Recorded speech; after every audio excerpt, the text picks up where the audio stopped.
Welcome back to another episode of Kingdom Heirs, where faith meets business, inspiring kingdom-minded entrepreneurs. On our channel, we talk about faith, family, and business. And today's episode, we're doing something different, which is the coaching tank. I get a lot of questions related to business, real estate, family, and here's one of the things that we want to do for you guys is answer your questions. So take a minute to like, subscribe, and ring the bell, and submit your question down below. And who knows, maybe we'll answer your question next. So today's question is, how do you know if the dumpy house on the street is a good investment buy? In other words, buying the fixer-upper. It's the ugly duckling on the street. So let's get into it. My family and I, my wife and I, have bought 7 to 8 different investment properties over the years. And most of them, not all of them, but most of them we have lived in. We bought the undervalued house. We bought the fixer-upper. We always bought a house that seemed to have an ugly tree right up the front of it, blocking the beauty of the house. So, of course, one of the first things we did was, guessed it, we cut the tree down and exposed the beauty of the house. Then, shortly after that, we usually painted the house as well. So, how do you know if the ugly house is a good buy? Okay. One of the first things you have to do is you have to research the neighborhood. Okay, so you want to know, get on Zillow. It's a great app to get on. Get on Zillow and look and see what the home values are within that neighborhood. Check the neighborhoods next to it and behind it. Usually within a half-mile radius, quarter-mile depending on the cities, 1 mile depending on the area. You can look to see what the values are of that neighborhood. And this particular house may be just a 3-2 or maybe a 2-2, but it's got a big lot, which means there's room to expand it. And let's say the values of the house, of the neighborhood, are upwards of $200,000.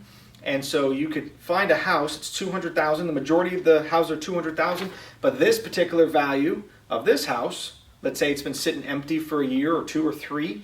Let's say it's only at $80,000. So the potential there is $120,000.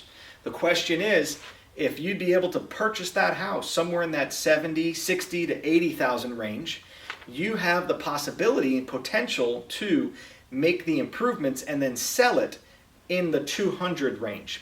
Now that may sound crazy, and maybe you've heard other people doing that. Maybe you've heard your friends who bought a house, they fixed it up and they sold it, they made a good amount of cash. So that's a realistic thing for you to do if, I would say this, if you've got the cash to invest. 2, you're willing to put sweat equity in, which is what me and my wife always did. We did the work the majority of the time, and the things that we couldn't, we hired out for the licensed professionals. And number 3, if the uptick, if the market is there, so if you put in $20,000 to improve it or $40,000 to improve it, would you still have enough room in there to make $30,000 as a profit? So I think that's a good way to kind of gauge things. So the first thing is do the research on the neighborhood. Number 2, see what it would take to do a facelift. Is it cosmetic, right? A lot of houses just have not been updated. So when you walk in the front door, obviously you're looking at curb appeal. So curb appeal is one of the easiest things and least expensive things to do.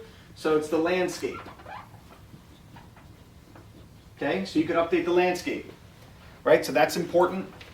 After landscape, so you've got trees in that, bushes. Sometimes you just can't see the house. Clear those out so you can start to see the house. You can plant flowers, oleander. Those are always great. Oleanders are really nice.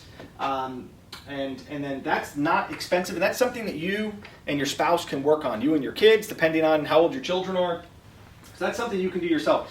I've had a number of investors call me over the years. And the investors would say, "Hi, James, I know that you have this remodeling company, this construction company. We want to hire you to fix our houses 100%. And so I'd go in, I'd give them the proposal, and they say, "If we hired your company, we would make no money." And I said, "You're going about this all wrong. If you're a flipper, you have to be willing to put sweat equity in. You have to be willing to tear up the floors, to do the demo. You have to be willing to paint. You have to be willing to teach yourself how to lay down a luxury vinyl plank flooring. You have to be willing to do the basic light fixture changes. Things that don't require an electrician per se, but you could change the lights. You can put in a ceiling fan as the homeowner. There's things that you can do that would save a lot of thousands of dollars that you would normally pay to a professional. Okay, so that's one thing that's very important for investors, is that you've got to be willing to get your hands dirty. And if you're the type of guy or gal that doesn't want to have dirt under your fingers at the end of the day, then this sweat equity concept probably does not appeal to you. However, the amount of money that you will save and that you will reap back when you do sell this property is probably another 30% on top of what you would have missed out on if you hired contractors for everything. Okay? So in other words, think about it like this. If you hired a contractor, let's say that $80,000 house, let's say you bought it at $80,000, the potential for it is $200,000, but you've got to do the landscaping. You've got to do the painting of the house. You've got to do new floors. Okay, take out the old carpets and put in luxury vinyl plank. You've got to update the kitchen cabinets. Now you might be able to get away with just painting the cabinets, but change the countertops and put on a new backsplash. Now that's a real thing. So you could save the heavy cost of cabinets and just paint them. That's something else you can do. Countertops, you may consider hiring a granite guy or a quartz person to put in countertops. Plumbing fixtures, you could change out the plumbing fixtures, right? Faucets and toilets and vanities. So that concept really is that there's a lot of things you can do. And you say, well, I'm not trained in that. I have no idea how to do all that. But here's the thing. There are so many YouTube videos. I started with a Home Depot 1, 2, 3 book. That was my Bible of remodeling. So I highly suggest educate yourself, at least on the first one. Figure out all the things you shouldn't do. And then figure out what you should have done on the next one. Okay, that's how you learn from this. Your last mistake is your greatest teacher. I really hold on to that as a true principle. So when you're inside, you're doing landscape, you've got the floors, okay, you got painting, right? You've got another trick.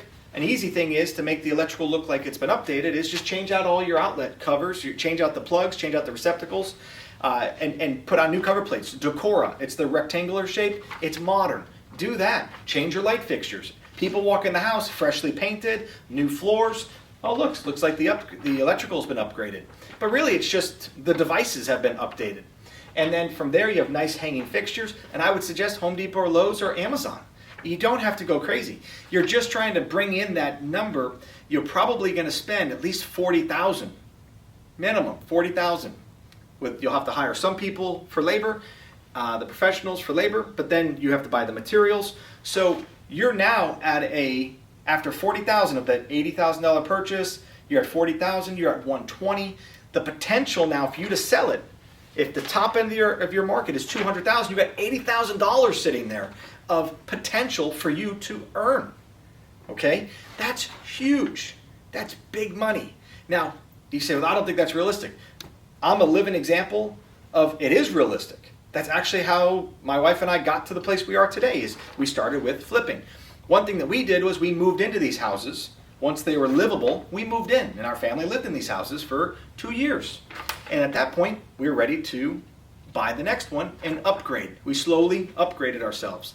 Then one of the reasons why we lived in these houses is because it was a way for us to get into a nice neighborhood, buying at the low end of our budget. We then moved into it after doing the work on it ourselves, and we enjoyed the fruit of our labor, right? And at that point, we were able to then roll the proceeds into the next house, avoiding capital gains tax, okay? So there's reasons why people move into fixer-uppers, and they move every couple of years. My family did that for a good portion of 15 years before we built our own house.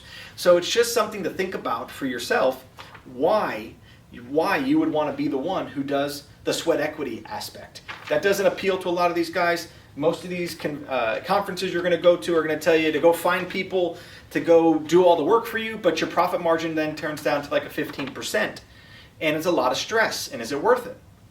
So it may be It may be because it's your side hustle and you may want to make this your full-time gig. Well, I would suggest learn some trades. Carpentry is very important.